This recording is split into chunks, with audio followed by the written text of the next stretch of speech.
Olá, amigos da União Espírita Cristã de Vila Velha.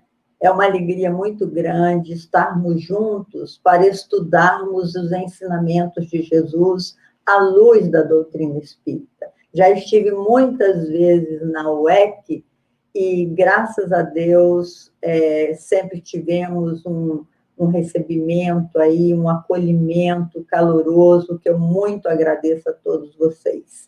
Nós vamos fazer uma preparação dos nossos neurônios, porque sempre a gente pede nas casas espíritas para ler um texto, ler uma página, mas aí eu prefiro falar um trechinho do Sermão do Monte, que eu sei de cor, porque eu acho esse trecho a coisa mais linda e mais importante para as nossas reflexões, para aquecimento dos nossos neurônios. Quando Jesus diz assim: não amealheis os tesouros que os ladrões roubam e as traças corroem. Amealheis os tesouros da alma, porquanto onde estiver o vosso tesouro, aí estará o vosso coração.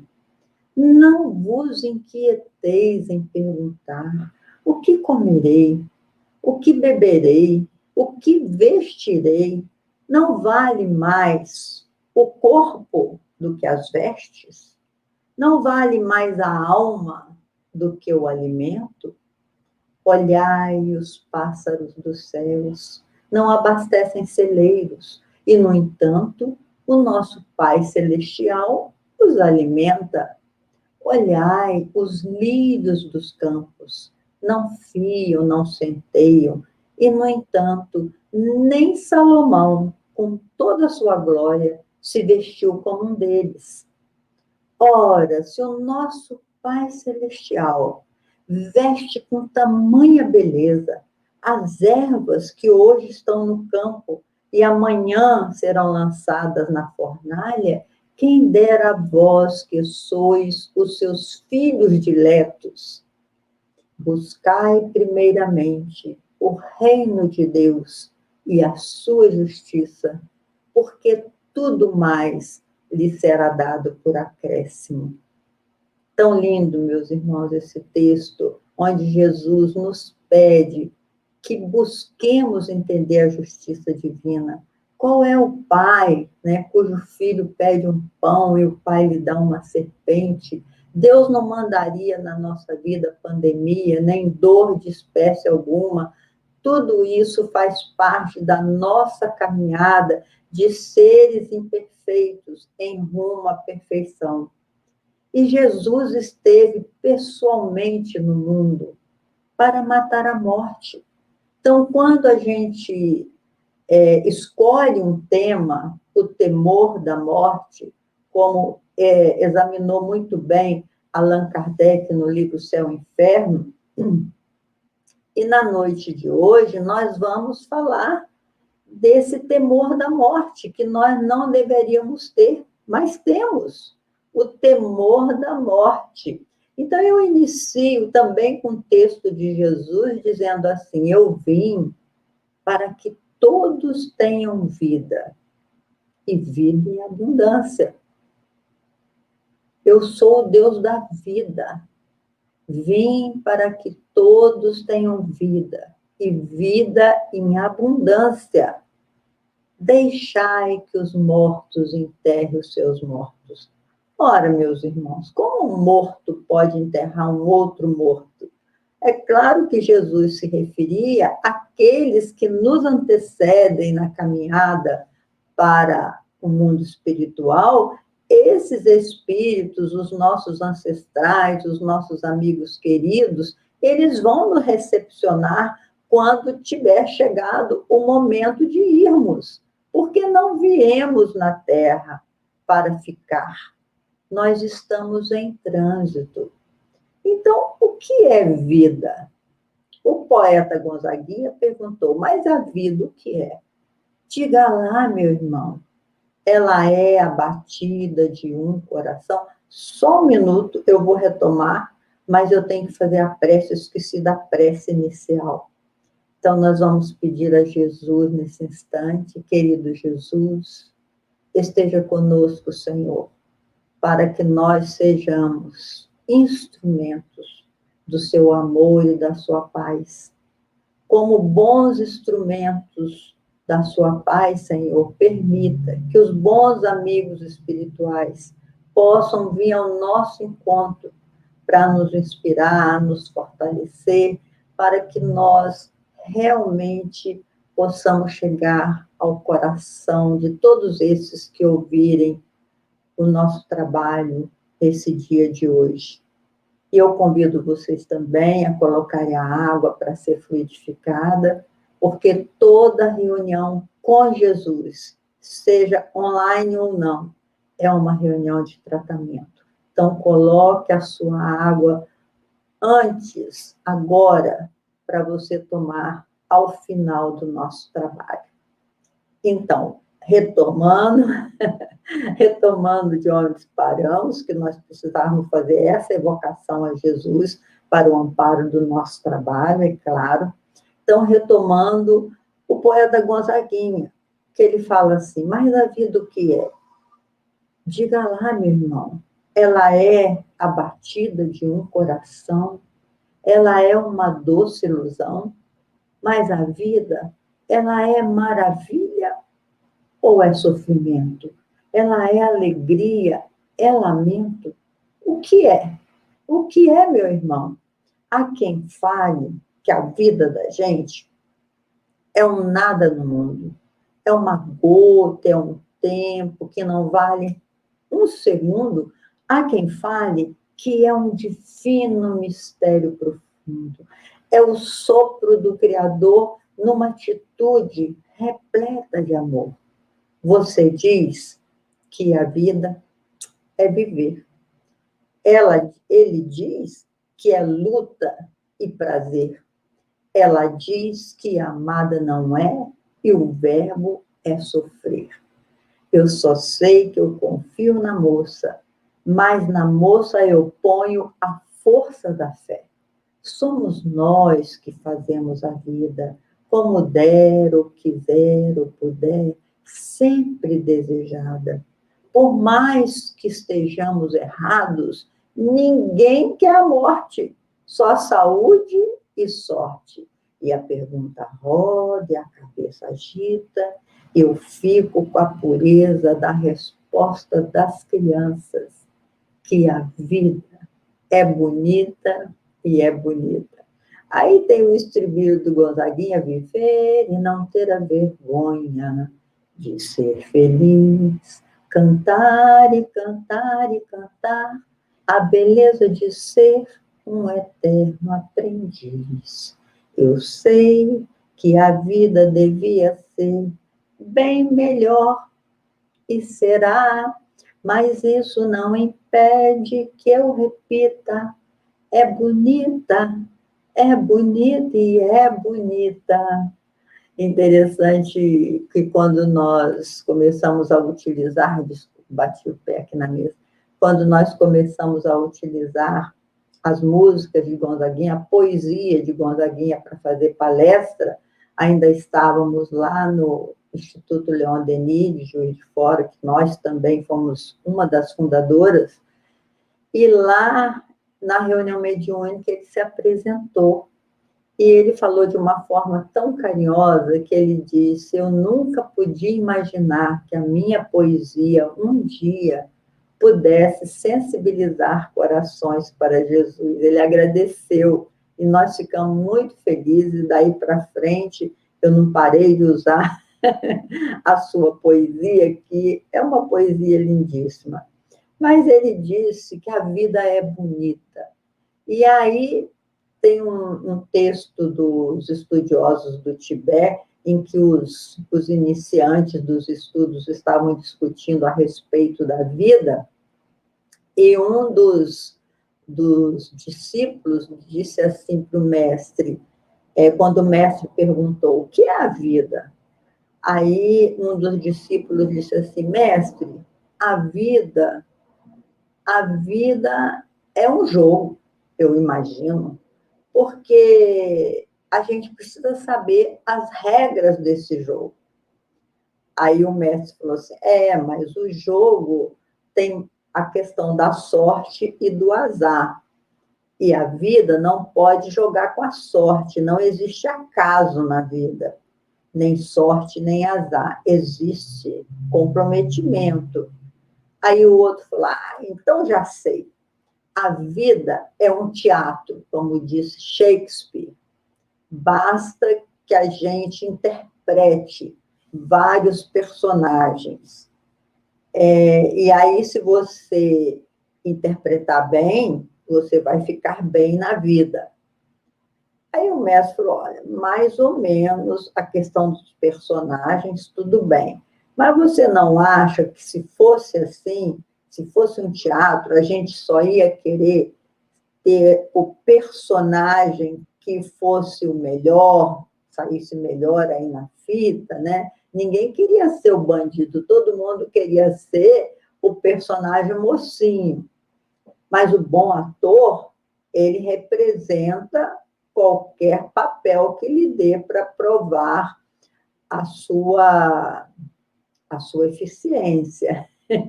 Então, está parecido, porque nós nos repetimos muitas vezes nesse grande palco, né, nessa grande escola que é a Terra, para representar o personagem necessário à nossa evolução espiritual. E aí a gente conclui esse debate dos discípulos, o mestre conclui, com o pensamento de Ubaldi, que é um pensamento bastante profundo. Pietro Baldi, no livro A Grande Síntese, ele diz assim, a vida é Deus pensando, Deus é vida, e nós estamos imersos no pensamento divino, Então, por que, se a gente sabe que ninguém pode nos destruir, que a morte não existe, e para isso Jesus veio e comprovou que ele morreu na cruz, a gente sabe disso, passou por todos aqueles momentos torturantes, para no dia seguinte ele reaparecer. Ele reapareceu e conviveu 40 dias com seus discípulos. Depois de ter desencarnado, ele reuniu os discípulos muitas vezes para dar orientações a respeito da Boa Nova. E a Boa Nova, meus irmãos, é essa, que a morte não existe. Nós estamos aqui em trânsito. Nós estamos aqui para aprender o que essa escola nos permite ensinar e precisamos de múltiplas experiências, até mesmo nessa escola, em escolas semelhantes no universo afora, porque hoje nós temos a certeza na multiplicidade dos mundos habitados, né? Assim, na época do Hubble, né? Esse mega telescópio, esse mega telescópio, que hoje em dia se coloca, eu li até uma notícia que o Hubble foi focado num espaço negro, num daqueles buracos negros, e conseguiu imagens fantásticas de que aquilo está pleno de novas galáxias que nós não tínhamos ainda percebido que poderia existir. Então, bilhões e bilhões de galáxias, cheios de planetas, de estrelas. Como que poderia só a Terra ser habitada? Então, nós somos seres siderais. A nossa herança é todo o universo. Somos indestrutíveis.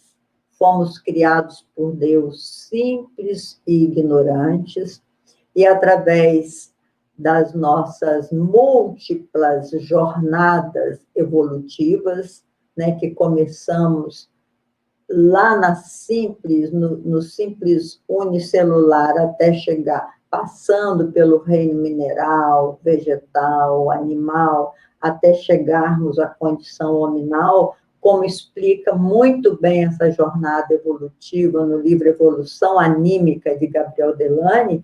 Então, nessa nossa jornada evolutiva, nós necessitamos de múltiplas experiências nos diversos mundos habitados, não só na Terra, mas já estivemos em outros planetas elaborando a nossa evolução orgânica. E a nossa evolução espiritual, no Evangelho segundo o Espiritismo, capítulo 11, item 8, um texto de Lázaro, de 1862, Lázaro diz assim: do mais rudimentar instinto, passando pelas sensações, estagiando muitas vezes nas emoções, o homem conquista o maior de todos os sentimentos, que é o amor. Então, nessa escalada evolutiva, como seres interexistenciais, esse título também não sou eu que estou dando, mas Herculano Pires, no livro Pedagogia Espírita, ele fala: nós somos seres interexistenciais. Nós pertencemos ao mundo físico quando estamos encarnados, transitoriamente encarnados, e pertencemos à dimensão espiritual quando, no nosso desdobramento, através do sono, porque nós precisamos dormir para que a nossa alma possa reabastecer-se na dimensão espiritual para retomar a sua trajetória de encarnado. Então, nós temos dois tipos de evolução que ocorrem simultaneamente, mas nós sabemos que na conquista das duas asas humanas, como disse Emmanuel no livro Pensamento e Vida, lição 4, ele fala da asa da inteligência e da asa da moralidade. São as duas asas que nós temos que desenvolver. Mas o nosso tema é: por que que nós tememos a morte? Então, diz Allan Kardec que nós tememos a morte, é natural que nós a temamos, né?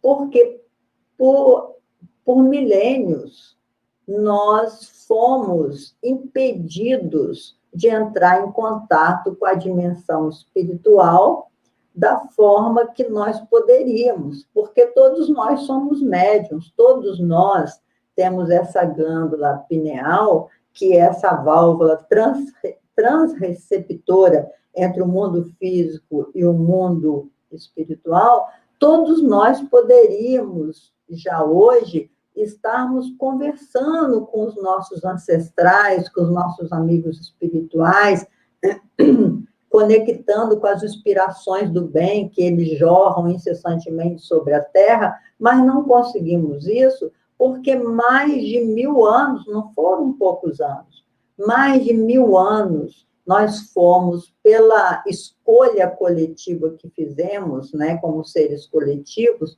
por mais de 1000 anos, nós desenvolvemos a cultura de que quem ouvisse ou sentisse, no grau qualquer, a presença dos espíritos, era louco, era feiticeiro, era bruxo. Muitos dos médiuns ao longo da história foram queimados, torturados. Então, a maioria de nós desenvolveu um medo horrível da dimensão espiritual.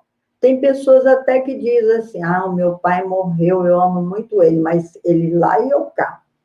E a gente, quando percebe um espírito, logo no início da nossa mediunidade, quando a gente percebe um espírito, a gente sente um arrepio, que o cabelo parece que vai sair da cabeça, e a gente tem muito medo. Medo dos fantasmas, né? É um medo natural, porque ao longo da nossa vida, nós colocamos esse tijolinho no nosso psiquismo que Jung chamou de arquétipos, os tijolinhos da nossa construção psíquica. E o medo foi um tijolinho muito bem colocado, porque a vida era explicada como do berço ao túmulo, com materialismo. A maioria de nós ainda é materialista, acredita que vai, embora se diga cristão, age como materialista. Porque o cristão, ele sabe que está em trânsito, ele tem essa certeza que ele está em trânsito, porque Jesus, né, o próprio Cristo, veio nos conduzir a essa certeza. Mas a gente age como se não tivesse essa certeza. E a gente fica amealhando tesouros, guardando e guardando, e de repente, para que serve? Nós não vamos levar nada daqui. Então, veja bem, meus irmãos, ao longo das nossas reencarnações, nós desenvolvemos hábitos, crenças bastante perversas. E uma delas foi essa de que, ao morrermos, mesmo aqueles que se diziam cristãos e eram espiritualistas, eles criaram o fogo dos infernos. E o fogo do inferno, o inferno que nós herdamos do inferno pagão, que tinha, como examinou Allan Kardec, que tinha que atravessar aquele rio purgatorial, né, o Hades, e que tinha que dar uma moeda para o barqueiro para você atravessar naquele rio cheio de tortura de um lado e do outro, você atravessava até chegar no inferno. Então, você não sofria naquela trajetória. E o inferno pagão tinha os campos elíseos, que era a primeira parte infernal, onde iam os artistas, tinha o Ébero, que era uma espécie de purgatório, que só depois levou esse nome, com o inferno cristão, né? Onde as pessoas, através das preces do que ficaram, eles podiam ser salvos do inferno, e tinha o Tártaro, que era o inferno, não sei se o Tártaro é antes, um é Ébero, o outro é Tártaro, é o Tártaro.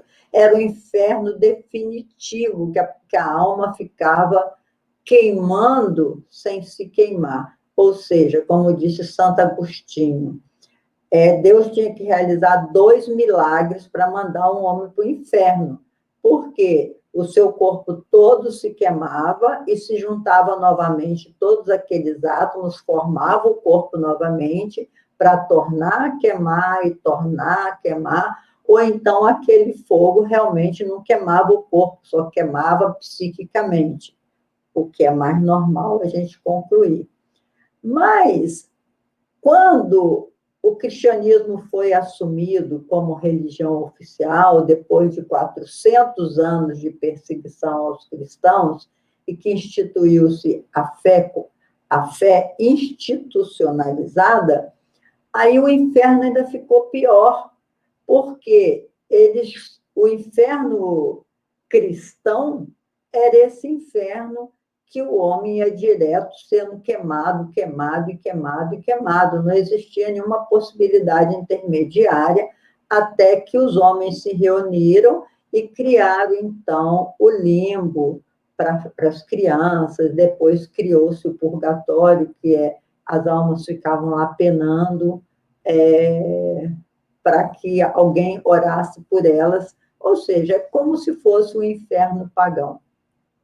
Fora isso, a morte foi cultuada como uma coisa horrorosa, porque a pena máxima era a pena de morte.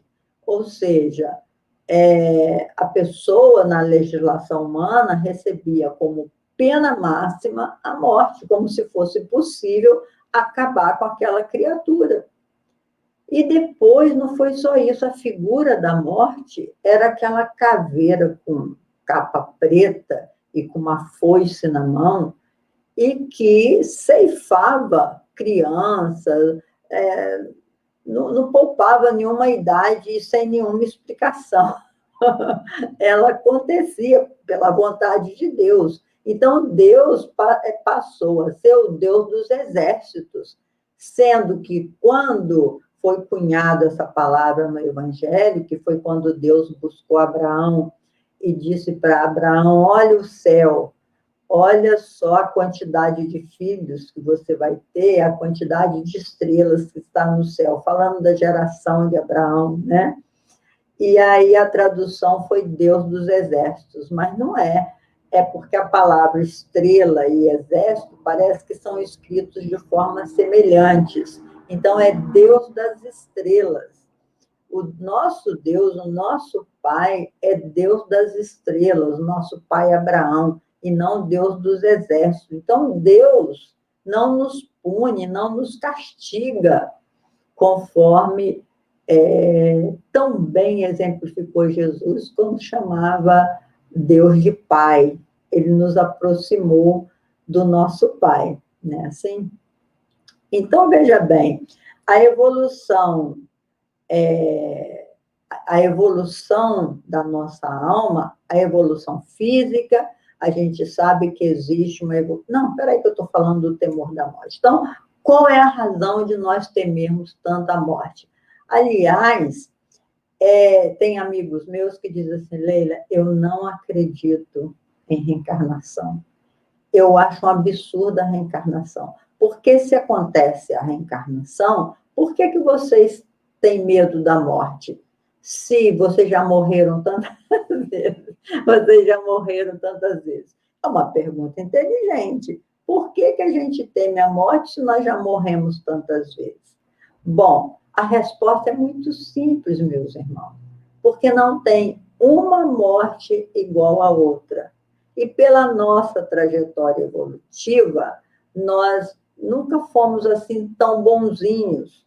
E ao facearmos a morte, nós faceávamos a nossa própria consciência, que nos acusava de vários delitos cometidos contra nós mesmos e muitas vezes contra os nossos irmãos. Por isso, a lembrança que a gente tem da morte não é uma lembrança favorável. Então, é natural que nós tenhamos medo. Embora os espíritos digam que morrer é como sair do fundo do oceano e ver o sol, essa é a morte com o bem, né? Mas nem toda morte é igual. Então, existe tantas mortes quanto são o nível de consciência em que a pessoa se encontra. Então, é natural nós temermos a morte, porque a gente tem registros em nós mesmos de mortes certamente terríveis que nós passamos. Então, a forma de nós não temermos a morte, é aí que vem esse ensino importante. Nós precisamos, para que a gente não tema a morte de jeito nenhum, vamos repetir, temer a morte é natural, faz parte do nosso psiquismo. Mas maximizar esse medo, né? O medo não é um bom parceiro. Maximizar esse medo faz com que a gente consulte novamente os registros arquivados dentro do nosso psiquismo. Aí nós vamos dar uma olhadinha no slides que eu preparei para ilustrar bem isso, o nosso poder mental. A força da nossa mente, olha só, esse estudo está no livro Pensamento e Vida, de Emmanuel também. O Emmanuel fala que na nossa mente, nós somos capazes de construir o céu ou o inferno, dependendo do nosso nível de consciência. Mas a nossa mente, ele faz uma analogia, por isso que eu trouxe esse desenho, uma analogia com um escritório. Você imagina um escritório onde tem um chefe. Todo escritório tem um chefe, nas organizações humanas, né? Hoje em dia se trabalha em colegiado também, mas mesmo em colegiado tem o CEO, né? O executivo maior, o Big Boss, que dirige esse colegiado. Então, nós temos um chefe. E na nossa mente, esse chefe se chama vontade. A vontade é que nos identifica como filhos de Deus. Nós temos consciência e temos vontade. A vontade nos identifica como filhos de Deus, porque é uma energia poderosa, é uma energia psíquica poderosa. Quando a sua vontade está meio tímida, está, ai, não estou com vontade de fazer isso, eu preciso fazer, mas não vou fazer. Como disse o próprio Paulo de Tarso, né? O que eu devo fazer, isso eu não faço. E o que eu não devia fazer, isso eu faço. Quem é que está governando a sua vontade, então? Você é dono da sua vontade ou você se deixa levar pelos departamentos da sua mente que Emmanuel tão bem define para todos nós? Veja bem, ele diz que a vontade, essa energia poderosa que nós temos, que Leon Denis diz que a vontade é mais poderosa do que a energia elétrica. Imagina os elétrons, né, que nos traz a luz, que você acende o interruptor rapidinho, existe um campo luminoso, né? Mas, diz Leon Denis, no livro Problema do Ser, do Destino e da Dor, que a vontade é mais poderosa do que a eletricidade. E Einstein, o grande Einstein, ele diz que a vontade é a energia mais poderosa do homem e que chega a ser mais poderosa do que a bomba atômica, que bate, pum, destrói tudo.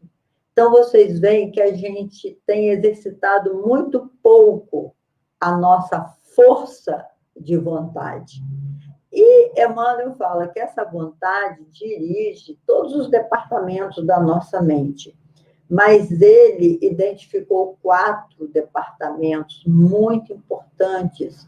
É o departamento da inteligência, que depende da nossa vontade desenvolvê-la ou não, o departamento do desejo, que depende da nossa vontade conhecer os nossos desejos, porque nós somos seres desejantes. Vamos falar bem sobre esse departamento.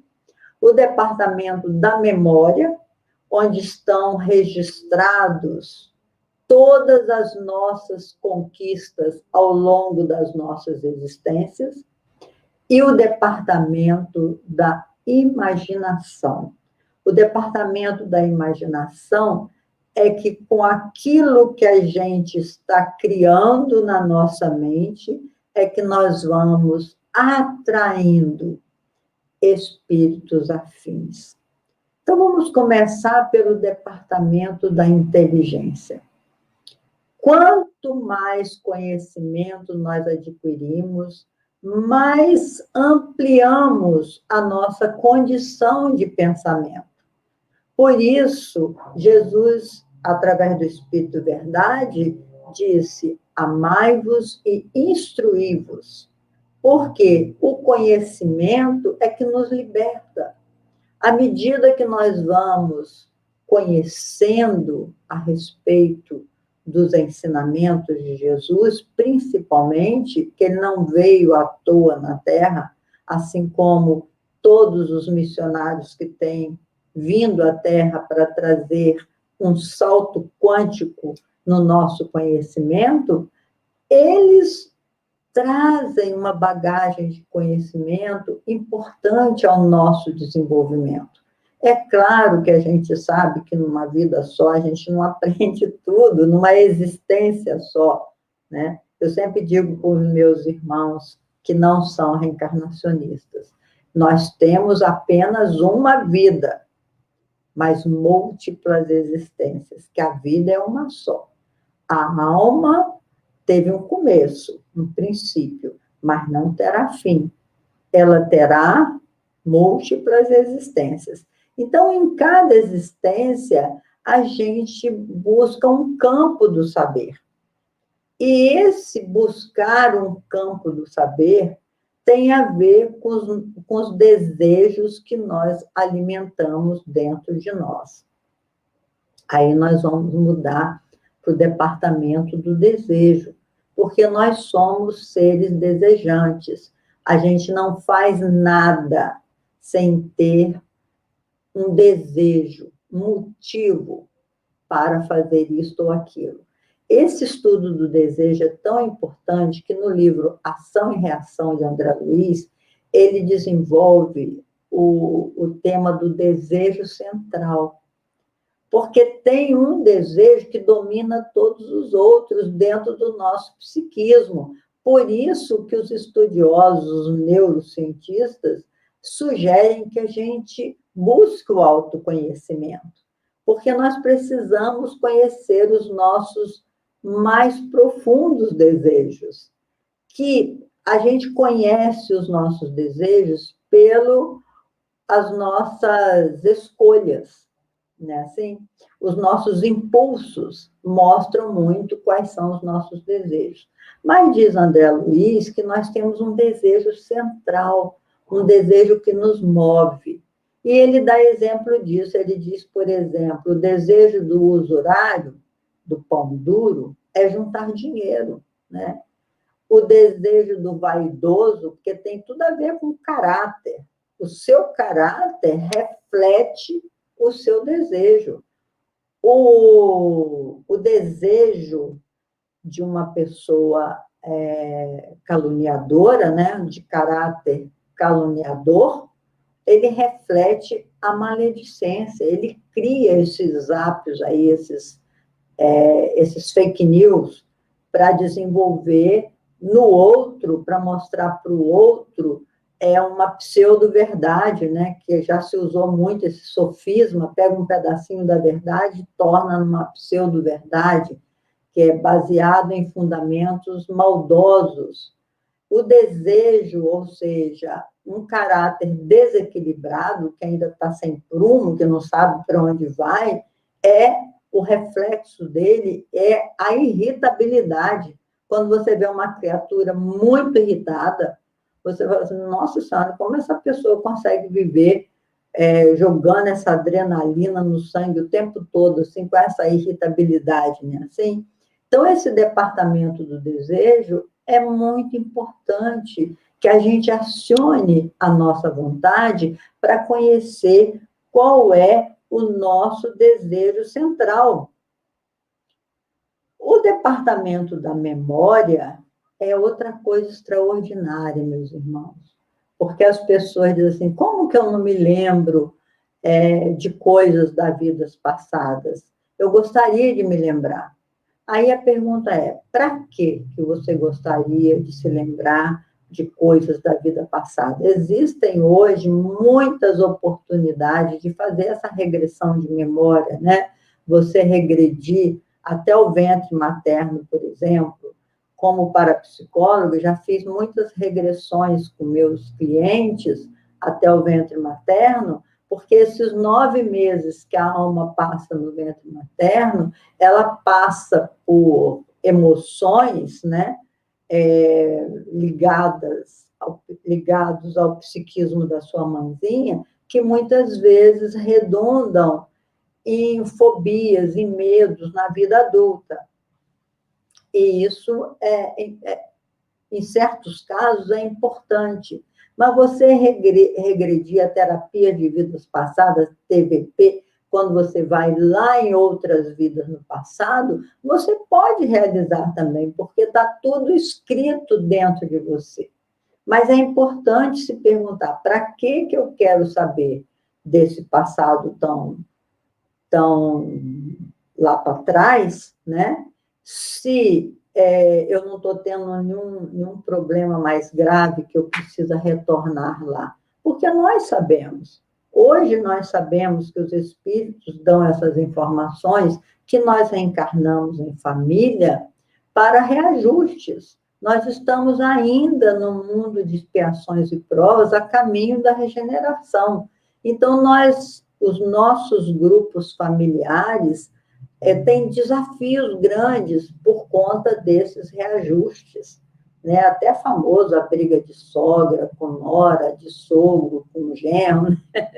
Existem esses desencontros que a gente sabe que não é por acaso. Mas para você ir buscar na sua memória de forma natural, Leon Denis tem uma fórmula que eu acho maravilhoso, que ele colocou no livro No Invisível, que é o que ele chamou de sonhos reflexivos. Porque tem 3 tipos de sonhos, segundo Leon Denis. O sonho comum, onde os impulsos do passado, né, onde os impulsos da vida presente, os medos da vida presente, vêm em forma de pesadelo. Por isso que Freud diz que você tem que primeiro sonhar para depois dormir. O sonho comum. Mas o sonho reflexivo é um sonho que se repete e tem um enredo. E você se vê com outras vestes, você se vê no passado. Se você tiver a vontade mesmo de reconhecer o que você foi no passado, põe uma cadernetinha de nota na sua cabeceira, isso aqui daria outra palestra, e vai anotando os seus sonhos repetitivos.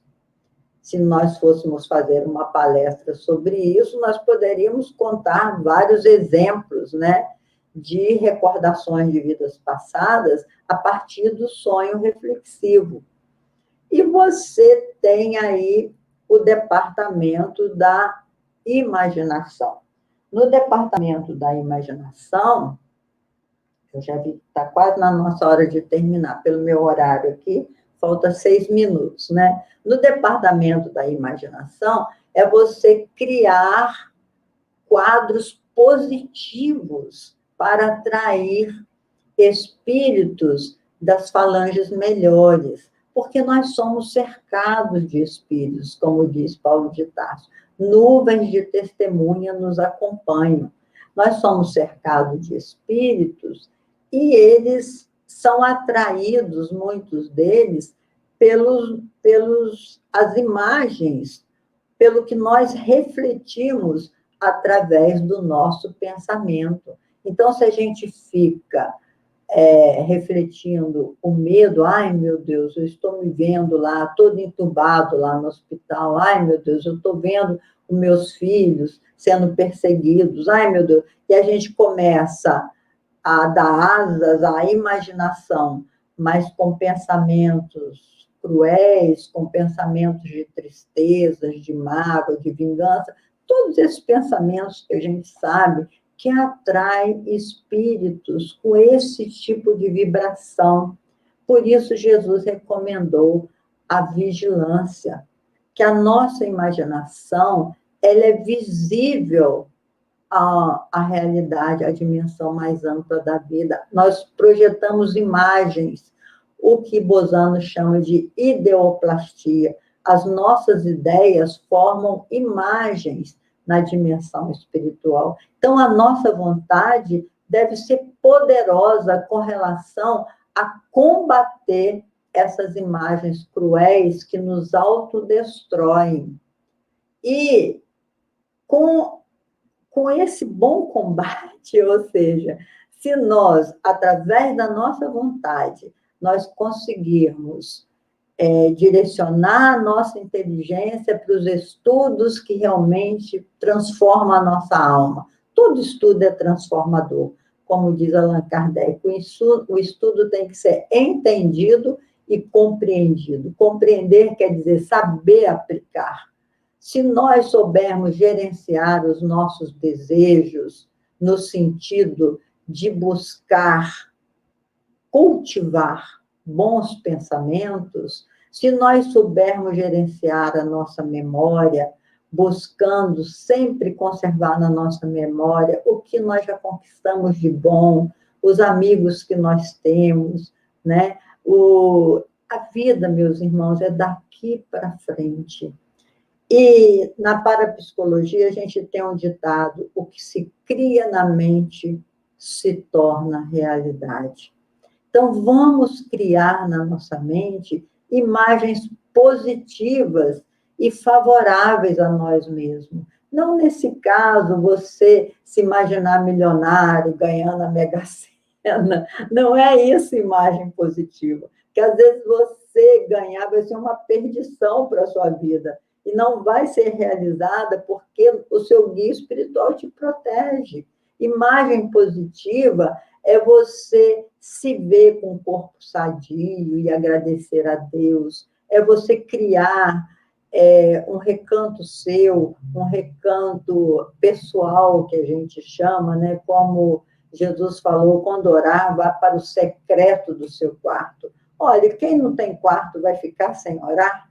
O secreto do quarto, que o mestre recomendou, é que a gente possa buscar uma luz, criar um recanto iluminado para nós, onde a gente possa se encontrar com o nosso guia espiritual, onde a gente possa visualizar Jesus, Bezerra de Menezes, Allan Kardec, visualizar esses espíritos maravilhosos que nos amam e trabalham para que a gente alcance melhores momentos da nossa vida e visualizar também o nosso desenlace, por que não? Imaginar que nós estamos fazendo tudo direitinho para chegar com a consciência tranquila que nesta vida nós não prejudicamos ninguém, não quisemos mal a ninguém, não desejamos a ninguém mal. Essa é a maior vigilância que nós temos que realizar para parar de temer a morte.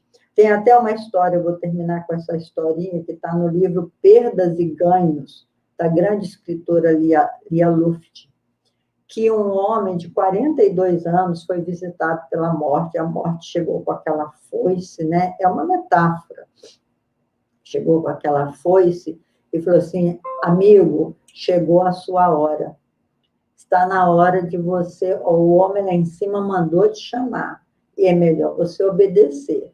Aí o homem falou, meu Deus, mas eu sou muito jovem, pelo amor de Deus, eu não posso ir agora. Eu tenho meus filhos ainda em idade escolar, tenho minha mulher que é tão jovem também, não pode ficar viúva, eu tenho meu trabalho que eu não posso interromper. E começou a chorar, por favor, eu vou pedir a intercessão de Nossa Senhora. Aí pediu a Nossa Senhora, rezou muito, aí passou uns dias, a morte voltou e falou assim, olha, você tanto pediu, e Nossa Senhora atendeu o seu pedido, que ela mandou te dizer o seguinte, que você vai ter um acréscimo de vida, mas você tem que escrever aí no seu diário, escrever para Deus, manda uma carta para Deus, dizendo 3 razões pelas quais você deseja permanecer mais um tempo na Terra.